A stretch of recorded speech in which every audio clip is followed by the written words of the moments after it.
Alright everyone, we're going to do a little tour of the fish room here. We got a commercial grade chiller which is running right now. It's a 1.5 horsepower. We got our little Frag tank right here. Got a lot of live rock in here. I'm curing to fill in with the rest of the aquascape in the main display. This runs through all in one system off an L2 Ecotech pump. Here is my calc-stir, which I don't have set up quite yet, but I'm getting there because I'm doing about 300 to 400 mils of alk and calcium a day.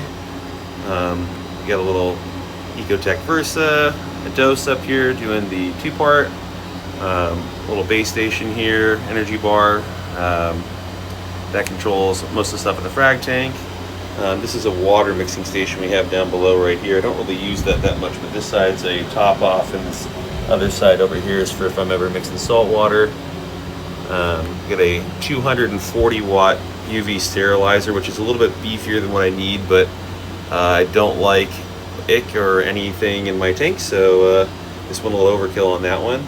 This is an extra chiller I have right below here. This is just in case anything goes haywire. This was my 3rd horsepower chiller I had on my old 300 gallon setup, and here's my 330 gallon Sump. You can see right here, made by Advanced Acrylics. I got the Ecotech L2 pump going back into the tank right here for the Frag return, and I got 2 Varios 10s you can see right here that are absolute beasts. I didn't even really know that they existed. I was a big Ecotech guy, but now that we're in the big boy games, these are awesome. The only other thing I would maybe consider is a biz at some point.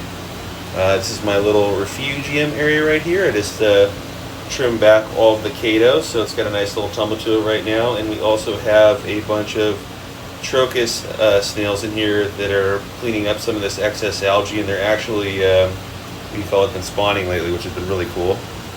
This is a little extra spot right here where I could set up some more Frag tables if I needed to. I also have racks for the heaters down below in this as well. I am running a GFO right here. This is a Bubble Magus's biggest unit that they make. Not running it all the time right now. We're at a 0.09 on the phosphate, so I haven't really been running that lately. Here's the real beast, the backbone of the tank. This is an SRO 8000 Reef Octopus external skimmer, and I'm feeding it with a Varios 10, which you can see down here, same as the return pumps.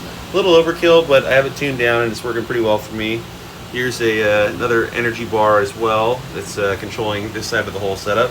And what I also have that's been really helpful on this tank is these 3 Reef Mat 1200s. These things are absolute units. I burn through quite a bit of filter fleece, but it's worth it. The water is always clean, almost too clean, so I've been bypassing a little bit right here lately just so some of the tank water doesn't necessarily pass through there, so I can keep my nitrates and phosphates elevated a little bit.